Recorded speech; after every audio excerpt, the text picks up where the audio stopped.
ಉತ್ತರ ಕನ್ನಡ ಲೋಕಸಭಾ ಟಿಕೆಟ್ಗಾಗಿ ಸಂಸದರು ಕೂಡ ಕಾತರದಿಂದ ಕಾಯ್ತಿದ್ದಾರೆ ಎನ್ನುವಂತಹ ವಿಚಾರ. ಸಹಜವಾಗಿ ಸಾಕಷ್ಟು ಬೆಳವಣಿಗೆಗಳು ಇದರ ಬೆನ್ನಿಗೆ ಆಗ್ತಾ ಇರೋದನ್ನ ನಾವು ಗಮನಿಸ್ತಾ ಇದ್ದೀವಿ. ಟಿಕೆಟ್ ಕೈ ತಪ್ಪುವ ಭಯದಲ್ಲಿದ್ದಾರೆಯೇ ಅನಂತಕುಮಾರ್ ಹೆಗಡೆ.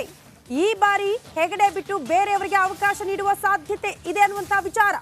ಚುನಾವಣೆ ಸಮೀಪ ಬರ್ತಾ ಇದ್ದಂತೆ ಕಿಚ್ಚು ಹಚ್ಚಿಸ್ತಾ ಇದ್ದಾರೆ ಸಂಸದ ಅನಂತಕುಮಾರ್ ಹೆಗಡೆ. ಕುಮಟಾದಲ್ಲಿ ನಿನ್ನೆ ವಿವಾದಾತ್ಮಕ ಹೇಳಿಕೆ ನೀಡಿದ್ದಾರೆ ಅನಂತಕುಮಾರ್ ಹೆಗಡೆ. ಈಗಾಗಲೇ ಟಿಕೆಟ್ ನಿರೀಕ್ಷೆಯಲ್ಲಿದ್ದಾರೆ ಹಲವು ಅಭ್ಯರ್ಥಿಗಳು.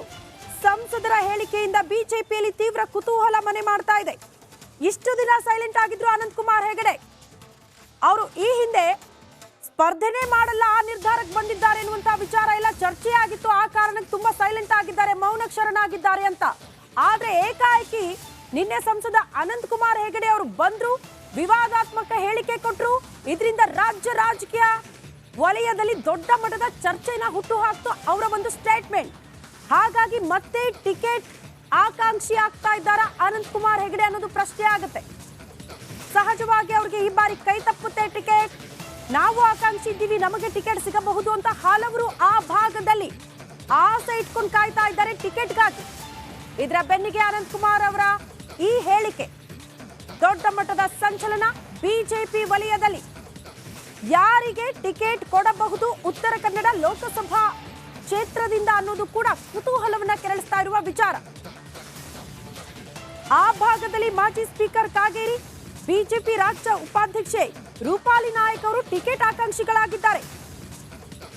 ವಕ್ತಾರ ಹರಿಪ್ರಸಾದ್ ಕೋಣೆಮನೆ, ನಾಗರಾಜ್ ನಾಯಕ್, ಅನಂತ್ ಮೂರ್ತಿ ಹೆಗಡೆ ತೀವ್ರ ಮಟ್ಟದಲ್ಲಿ ಲಾಭಿ ಮಾಡ್ತಿದ್ದಾರೆ. ಕಾರಣ ಅನಂತಕುಮಾರ್ ಹೆಗಡೆ ಅವರು ಮೌನಕ್ಕೆ ಶರಣಾಗಿದ್ರು.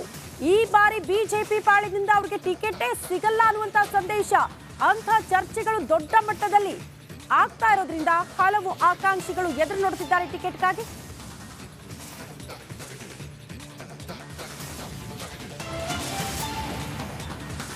ಟಿಕೆಟ್ ನೀಡಲ್ಲ ಎಂಬ ಒಂದು ಮಾತು ಕೇಳಿ ಬಂದ ಹಿನ್ನೆಲೆಯಲ್ಲಿ ಹಲವರು ಕೂಡ ಪ್ರಯತ್ನ ಮಾಡಿದ್ರು. ಈ ನಡುವೆ ಅಂದರೆ ಉತ್ತರ ಕನ್ನಡ ಜಿಲ್ಲೆಯಲ್ಲಿ ಬಿಜೆಪಿ ಆಕಾಂಕ್ಷಿಗಳಾಗಿ ಈಗಾಗಲೇ ವಿಶ್ವೇಶ್ವರ ಕಾಗೇರಿ ಆಗಿರ್ಬೋದು, ಬಿಜೆಪಿ ರಾಜ್ಯ ಉಪಾಧ್ಯಕ್ಷರಾದಂಥ ರೂಪಾಲಿ ನಾಯ್ಕ ಆಗಿರ್ಬೋದು, ಪತ್ರಕರ್ತರಾದಂಥ ವಕ್ತಾರರಾಗಿರುವಂಥ ಹರಿಪ್ರಕಾಶ್ ಕೋಣೆಮನೆ ಆಗಿರ್ಬೋದು ಮತ್ತು ಅನಂತಮೂರ್ತಿ ಹೆಗಡೆ, ಇವರೆಲ್ಲರೂ ಕೂಡ ಬಿಜೆಪಿಯ ಒಂದು ಆಕಾಂಕ್ಷಿಗಳಾಗಿ ಈಗ ಎಲ್ಲೆಡೆ ಅಂದರೆ ಪ್ರಚಾರದಲ್ಲಿ ಕೂಡ ತೊಡಗಿರುವಂಥದ್ದು. ಈ ನಡುವೆ ಅನಂತಕುಮಾರ್ ಹೆಗಡೆ ಅವರು ಕೂಡ ತಮ್ಮ ಬೆಂಬಲಿಗರ ಒಂದು ಹಕ್ಕೊತ್ತಾಯ ಸಭೆಯನ್ನು ಕೆಲ ದಿನಗಳಿಂದ ಮಾಡ್ತಾ ಇದ್ದಾರೆ. ಈ ನಡುವೆ ಅನಂತಕುಮಾರ್ ಹೆಗಡೆ ಅವರು ಕೂಡ ಇಡೀ ಜಿಲ್ಲಾದ್ಯಂತ ಪ್ರವಾಸವನ್ನು ಕೂಡ ಮಾಡ್ತಾ ಇರುವಂಥದ್ದು.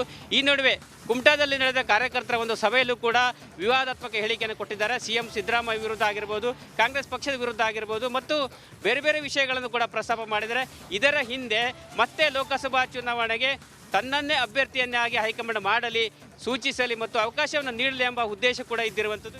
ಓಕೆ ಶೇಷಗಿರಿ, ಧನ್ಯವಾದಗಳು ತಮ್ಮೆಲ್ಲ ಮಾಹಿತಿಗೆ. ಇನ್ನು ರಾಜಣ್ಣ ಅವರಷ್ಟೇ ಅಲ್ಲ, ಗೃಹ ಸಚಿವರಾಗಿರುವಂಥ